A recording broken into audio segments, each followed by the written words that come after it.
આવકારો તો આ સોરઠની ધરા છે એટલે આવકારો પેલા આવે, ખીચામાં કઈ હોય કે ન હોય, આવકારો તો મોઢેથી જ દેવાનો. 97-98 થી ખેતી કરું છું, પણ હજી નેન્યા છે. આપણને એવો વિચાર થાય કે મારે થોડીક મોંઘી ગાડી લેવી, 4 વ્હીલ લેવું, આ લેવું, તો એ આપણો કેપેસિટી બારી વાત થઈ જાય. આ મોટરસાયકલ રિપેર કરાવવું હોય તો રાહ જોવી. અમે જ અમારા છોકરાને કઈક ભાઈ ખેતી નહીં કરતા, પડી રહે. બીજું શું કરું, મંડપમાં ગયો ને એ મંડપની આખી માહિતી આપે. હા, એટલે ફૂલથી રંગોળી કરેલી, ચોપાલો ને લીમડા ને આપણે રજકો હોય, એક વ્યસન જેવું થઈ ગયું છે આ મોબાઈલ છે ને. ખરેખર આ નહોતો તો મજા હતી, બેઠા હોય સુખ દુઃખ ની વાતો થતી. હવે 5 જણા બે બધા હાથમાં ફોન લઈને બેઠા, હવની રીતે મતતા હોય, પંગતમાં મજા આવતી. એનું શું કારણ? એમાં તાણ થતી નહીં દિયો. હું તમારી બાજુ બેઠો ને કે ભાઈ દિયો લાડવો એને ભાવે છે. અત્યારે ઈ કઈ છે નહીં, તમે ઓલે છેડો હું ઓલે છેડો ઉભો જમતો ઉભા રહીને કે સારું કઈક દેખે લે, ત્યાં સેલ્ફી ચાલુ કરે, રીલ્સ બનાવે કે મૂકવાની. એને અમારી વખત માં કઈ હતું. કદી જો અમ પર હમદિલી જાગે તો ભલે નાદાન કહેજે, પણ બિચારા કહીશ ના, લાખો ભલે ધિક્કાર દેજે.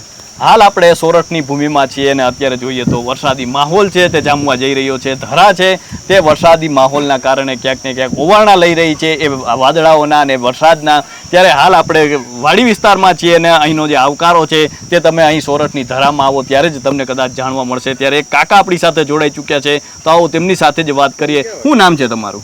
ચમનભાઈ ડાવરા. શું કહેશો કાકા, અત્યારે આ જોઈએ તો આ ખેતીનો અત્યારે જે બધું ચાલુ છે, અત્યારે જે વરસાદની રાહ જોવાઈ રહી છે અને તમે વાડીએ છો, અમે આવ્યા ને જે રીતે તમે આવકારો આપ્યો, આ બધું અત્યારે બહુ ઓછું જોવા મળે છે. તો શું એવું કારણ છે કે આ ધરામાં આ બધું જોવા મળે છે? આવકારો તો આ સોરઠની ધરા છે એટલે આવકારો પેલા આવે, ખીચામાં કઈ હોય કે ન હોય, આવકારો તો મોઢેથી જ દેવાનો. ચા પાણી જમવાનું, બીજું તો હું ઈ જ કઈ ખૂટતું નથી. અને ખેતીના કામ હાલે છે, મગફળી વાવી દીધી ઓરવી, અને તલની સિઝન હાલે છે, તલનું કામ હાલે છે. શું કે તલમાં કેવું ગયો? તલમાં આ વર્ષે બહુ નથી ગઈ, ગયા વર્ષે સારું હતું. આ વર્ષે તો બજારમાં ભાવમાં ડીમ છે, ઉત્પાદન ઓછું છે, 2 માવઠા થયા એનો માર છે, એવું બધું થોડુંક નડે છે. શું કહેશો, તમે શું કરતા હો અત્યારે આખો દિવસ? આ બસ આ ખેતી કામ, હાથી હાંકવાનું ને લાઈટ આવે પાણી વારવાનું, એ કામ કરી. અત્યારે માલ ફેરવવાનો હોય તો બાચકા બૈરાઓથી ફરે નહીં, ફેરવીને ઠેકાણે કરી દઈએ. અત્યારે તો કોઈને ખેતીમાં રસ નથી કાકા, શું લાગે? રસ ન હોય ને આમાં. હું તો 1997-98 થી ખેતી કરું છું, પણ હજી નેન્યા છે. આપણને એવો વિચાર થાય કે મારે થોડીક મોંઘી ગાડી લેવી, 4 વ્હીલ લેવું, આ લેવું, તો એ આપણો કેપેસિટી બારી વાત થઈ જાય. આ મોટરસાયકલ રિપેર કરાવવું હોય તો રાહ જોવી પડે કે ભાઈ હવે આ કંઈક વેચાવા દઈએ ને પેદા આવે પછી વેચીને કરશું. આવો સમય. હા, આ ખેતીમાં આવું ટૂંકમાં. હમણાં આ ભાઈને વાત કરી મેં આ ડ્રીપની, તરબૂચની, કે ઉંદડા કોતરી ગયા, એની હિસાબે તરબૂચ ન વવાણા. લેવા જાય કોટેશન કેટલું 3.5 લાખનું આવ્યું. હવે 2.5 લાખના તરબૂચ થાય, 3.5 લાખ તો નડી ખાઈ જાય છે. એટલે એવું બધું એમાં ખર્ચા તો પુષ્કળ લાગે. હા, એટલે કોઈ ખેતીમાં રસ નથી. અમે જ અમારા છોકરાને કઈક ભાઈ ખેતી નહીં કરતા, પડી રહે. બીજું શું કરું, બગીચા કરી નાખશે, કંઈક ધંધો કરો, નોકરી કરો. જો કે ભણે છે એટલે એને ભણવામાં પ્રેશર આપીએ કે ભાઈ ભણો એટલે કંઈક નાની મોટી નોકરી થાય તો એમાં લાભ થાય. તમને લાગે કે ખેતીનો સમય એક વખત આવશે એવું કઈ લાગે કે હવે ખેતીનો આવશે તો પણ બહુ વાર લાગશે. સમય આવશે, આના વગર કઈ થાય નહીં. શું કારણ એવું છે કે તમને લાગે કે આનો સમય આવશે? કારણ કે મગફળી, સિંગ તેલ, આ જે ખાવા આપણે ઉપયોગ થાય એ મળવાનું નથી, કે ફેક્ટરીમાં બનવાનું નથી. એ આના સિવાય આપણને પૂરું નહીં પડે. તો આનાથી બધા સેટા ભાગશે તો એની અસર થવાની જ છે. અત્યારે ભાગે જ છે સેટા. આખો દિવસ ખેતી કરવાની હોય ને જોઈએ તો સામે ગિરનાર દેખાય છે, તો આનંદ આવે કે એમ? વાડી જેવી હવા નહીં, અહીંનું શુદ્ધ વાતાવરણ, અહીંની મજા કંઈક અલગ જ છે. આવું તો અમે અમદાવાદ અમે દીકરી દીદી છે જાતા હોય, પણ ત્યાંનું હવામાન ને અહીંનું હવામાન, અહીં વગર દવાએ તાવ વયો જાય. ત્યાં એના મેડિકલ રિપોર્ટ ને બધું કરાવીને પછી દવા લ્યો ને તો મેળ પડે. હમણાં થોડી વાર પહેલા કાકાને વાત કરી કે સામે ગિરનાર દેખાય છે, આટલું સુંદર વાતાવરણ છે. કાકાએ કહ્યું કે ડુંગરા દૂરથી રડ્યા હમણાં. એનું શું કારણ? કારણ કે બહારથી બધે આવતા હોય, ફોટા પાડતા હોય, એને તો સારું લાગતું હોય, પણ આ વાડીએ ખરેખર કામ કહેવત જ છે કે દૂરથી ડુંગર રળિયામણો લાગે એમ. હા, બાકી તો બધું એવું જ હોય ને, નજીક જાય એટલે ખડબડિયું જ લાગે. કોઈ ખેતીમાં કોઈને રસ નથી, પણ વાડી આવશે ખરા, ફોટા પાડશે, ફોટા પાડીને મૂકશે ને પણ કામ નહીં કરે. એ તો આપણો હાથી હાલતું હોય તો થોડીક વાર હાકે, પછી ફોટા પાડે, વિડીયો ઉતારે, રીલ્સો બનાવે, પાછા એ વયા જાય. પછી આમાં શું છે શું નહીં એ કોઈ તપાસ કરવી નથી. તો મજા આવે એમ. રીલ્સ ને એવું જોવો તમે? હા, થોડી થોડી જોઈ. કેવું લાગે આમ ઘડીએ આમ તમે આ બધું સ્ક્રોલ કરવાનું ને આ બધું અલગ અલગ વસ્તુ જોવા મળે ને ટાઈમ કેમ જાય એ ખબર નથી પડતી. એ અત્યારે 90% તો એવું છે કે જે ડેટા આવે ને 1 GB 2 GB એ પૂરા કરવામાં બધા મથતા હોય. બાકી એમાંથી કઈ લાભ નથી. એક વ્યસન જેવું થઈ ગયું છે આ મોબાઈલ છે ને. ખરેખર આ નહોતો તો મજા હતી. બેઠા હોય સુખ દુઃખ ની વાતો થતી. હવે 5 જણા બે બધા હાથમાં ફોન લઈને બેઠા હવની રીતે મથતા હોય. ઓલું તો આપણે અંદરની વાત થતી એમ. મોબાઈલ નહોતા સગાવાલાની ઓળખાણ. અત્યારે તો કોઈ પોતાના સગાવાલા સમાચાર લે બધી વાત કરે, બધો આનંદ આવતો હતો. હવે એ બધું હોય ગયું. લગ્ન પ્રસંગ હોય, હારો નારો પ્રસંગ હોય, એ મોબાઈલ ભેગો ને ભેગો. ભણેલા છો તમે? હા, 12 ચોપડી ભણ્યા. 12 ભણેલા છો અને છતાં ખેતી કરો છો. શું કારણ એવું હતું કે તમે ખેતીમાં આવ્યા? કારણ કે તમે ભણ્યા ને નોકરી પણ મળી શકતી. અત્યારે તો કદાચ આટલું બધું હરીફાઈ છે પણ ત્યારે નોકરી પણ મળી શકતી હતી. તો શા માટે ખેતી? ખેતીમાં 12 પછી તો હું ખેતીમાં મારા બાપુજીને બીમારી હતી એવી કિડનીની એક્સપાયર થઈ ગયા. પછી બધું મારી માથે કારભાર. હું મોટો છું, મારા નાનો છે એક ભાઈ સાવધારી. એટલા માટે ખેતીમાં. હા, એટલે પછી સંભાળવું તો પડે બધું. આપણે આગળ બીજું તો કહેતું નહીં. મારા પપ્પા ખેતી જ કરતા એટલે એનું પછી આપણે જાળવી રહી. તમારે શું બનવું હતું? મારે તો આપણે ધંધામાં વિચાર હતો.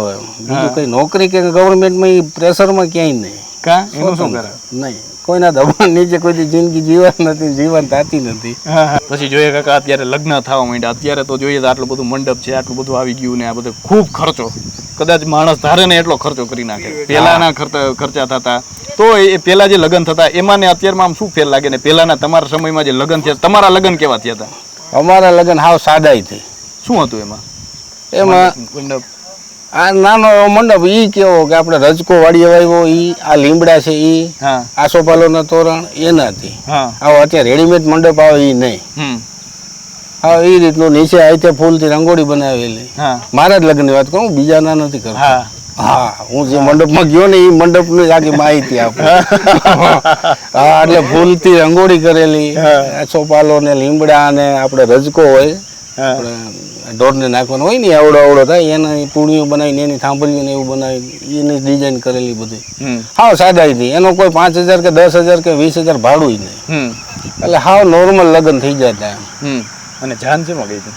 જાન ટ્રક ને ટ્રેક્ટર. ઓહો. હા, મારા સસરા કબાટ ને કોઈ છેટીને બેડ ને આપ્યા હોય ને કરિયાવર ટૂંકમાં કે એ ભરવા માટે ટ્રેક્ટર હતું અને ટ્રકમાં જાન ગઈ હતી. ત્યારે આમ કેવો માહોલ હતો આમ જાન જાતી ત્યારે? અત્યારે તો આપણે જોઈએ તો આ બધું આટલું બધું ગાડી ને તામજામ થઈ ગયું પણ ત્યારે આમ કેવું? અત્યારે સેલ્ફી નો ટાઈમ છે તો ઈ કઈ હતું નહીં. એટલે બધા જાન અહીંયા બેસે આનંદથી. પછી સામે વાળા આપણને રામ રામ કરવા આવે, આખી જાનને રામ રામ કરવા આવે મંડપ તરફથી. પછી નાસ્તા કરાવે, ચા પાણી આપે, એવી બધી વ્યવસ્થા શાંતિથી. અને પંગજ પાડવાની, ગુફે નહીં. ઉભા જમવાનું. હા, ઈ કઈ નહીં. પંગજ નહીં, બધા આપણા ગામના જ છોકરાઓ ઈ પીરસતા.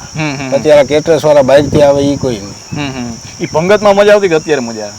પંગતમાં મજા આવતી. એનું શું કારણ? એમાં તાણ થતી.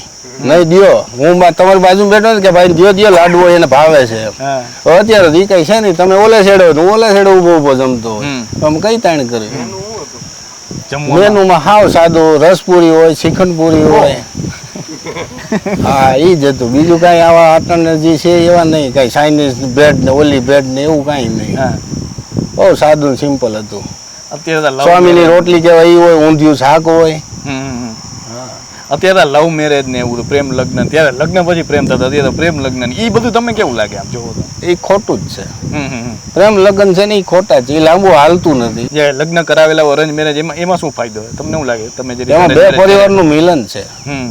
હળી મળીને જે એના સગાવાલા આપણા જે વ્યવહાર હોય તો હોય જ. એના સગાવાલા આપણને આવકારો, આવો બેસો. આપણી એના સગાવાલા આવ્યા હોય તો આવે બેસે, જમવાનું બધું એમ મહેમાન ગતિ કાયદેસર નહીં થાય. લવ મેરેજમાં મહેમાન ગતિ ન હોય. અત્યારના છોકરાઓ આપણે જોઈએ, અત્યારના છોકરાઓને જે રીતે આપણે જોઈએ ખેતીમાં રસ નથી ને અત્યારે ખૂબ મહેનત કરી હોય અને એ જમીનમાંથી કેટલું બધું કર્યું ને એ પછી વેચીને સિટીમાં રહેવા જાય, સિટીમાં રહેવા જવું ગમે છે. એ કેવું લાગે તમને?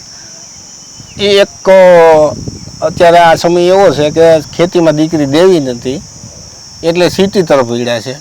પણ ખેતીમાં પૂરું થતું નથી એટલે દીકરી દેતા નથી.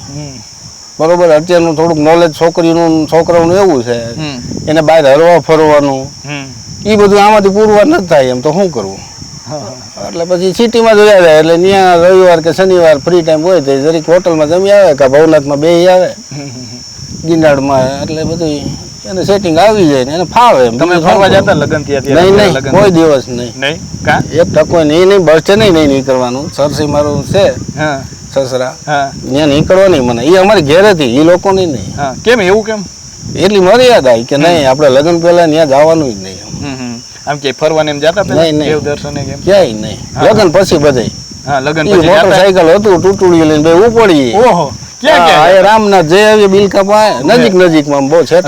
કેવું લાગતું મજા આવતી એમ એવું ફીલ થતું. અત્યારે કાશ્મીર ને બધા જાય છે એના કરતા તો આપણું રામનાથ બહુ સારું છે. અને ત્યારે એ જે હોન્ડામાં લઈને જતા હોય ને એ બધું આખું ઈ સારું હતું. એ સારું હતું. અત્યારે તો સાથે જાય તો ત્યાં તો મોબાઈલમાં જ હોય. હા ત્યાં મોબાઈલમાં હોય કાં ઉભા રહીને ક્યાં સારું કંઈક દેખે લે ત્યાં સેલ્ફી ચાલુ કરે રીલ્સ બનાવે કાં મૂકવાની. અને અમારી વખત મેં કઈ હતું નહીં. શાંતિ ત્યાં જઈ દેવ દર્શન કરે બેસે. કોઈ ઓરી રેકડી વાળો હોય તો પાણીપુરી કે ભેળપુરી આ તે કઈ હોય તો થોડોક નાસ્તો કરે. એટલે બહારનું થઈ ગયું ને એમ આપણે ઘર સિવાય બહારનું ક્યાં ખાઈ લઈએ. અને લીંબુવાળી ને એવી બધી સોડા પીવાની આવી બધી કઈ હતી નહીં. હતી તો પીતા નહીં એમ. કેમિકલ વાળું ન ખાય એટલું સારું એ ભાવથી એમ. એટલે ત્યાં ફરવા જવાનું એ જગ્યાએ જતા અને એ આનંદ હતો. એ આનંદ હતો. અત્યારે હમણાં ભવનાથ ગયા હતા ત્યાં કાવો પીવાનો બીજી કોઈ નહીં. કાવો આવે ને આપણે એ કાવો પીવાનો મજા કરવાની. કલાક 2 કલાક બેહીએ ને પછી પાછા હોય. તમે માસી બે જાવ? હા બે જાય. જવું પડે ને હવે પછી કઈ આમનો હાવ એક જ રાખજો આપણે તો. વાહ વાહ જીવવાનું મોજથી જીવવાનું. મેં કીધું ગવર્મેન્ટની નોકરી તો નહોતી લેવી. પ્રાઇવેટ ધંધો કરવો કારણ કે કોઈને પ્રેશરમાં નહીં. સ્વેચ્છાએ મજા આવે એવું જીવન જીવવાનું. આપણને ખબર છે આપણે 55-60 વર્ષની ઉંમર છે પછી ભલે હો પૂગીએ તો પછી ખાટલામાં પછી તો કઈ ન હોય તો હું પ્રેશરમાં રહેવું. મજા આવે એમ તમને વાડીએ? હા બહુ મજા આવે. નહીં સિટીમાં જાય તો 3-4 દિવસ પાછા આવી. નો મજા આવે? નો મજા આવે. તું ક્યાં જવું એવું થાય એમ. બધે વાહનનો ઘોંઘાટ ને ધુમાડો ને સવારે ગયા હોય સાંજે આવીને પાછું નાવાનું આમાં બધે મેચ સડી ગઈ હોય. અહીંયા તણજી નો નાવતો તમે એવો ફ્રેશ જ હો. એમાં કઈ ઘટે નહીં. એનું હવામાન જ ચોખ્ખું બધું વાડીની હવા. એટલું કામકાજ હોય એટલે ટાઈમ વયો જાય. અત્યારે ભાવના દેખાય છે આપણે જોઈએ તો માણસમાં કોઈ તમને કારણ કે પેલા આપણે જોઈએ લગ્ન થતા અને જે દીકરી વળાવતા અને ત્યારે જે માહોલ જોવા મળતો નાખો એમ લગ્ન પ્રત્યેક વિધિમાં જે ભાવ હતો અત્યારે તો જોઈએ દરેક વસ્તુ ફોટોજેનિક થઈ ગયું છે. તમ એ ભાવ દેખાય છે અત્યારે તમને પેલા? એ અમારે થોડુંક ગામડામાં દેખાય. અમે તો જો કે સિટીમાં ફાર્મ હાઉસમાં બધે લગ્નમાં જતા હોય અમારા સગાવાલા બધા હોય જ ને જતા હોય પણ ત્યાં કરતા અહીં ગામડામાં થોડોક પ્રેમ ભાવ વધારે હોય.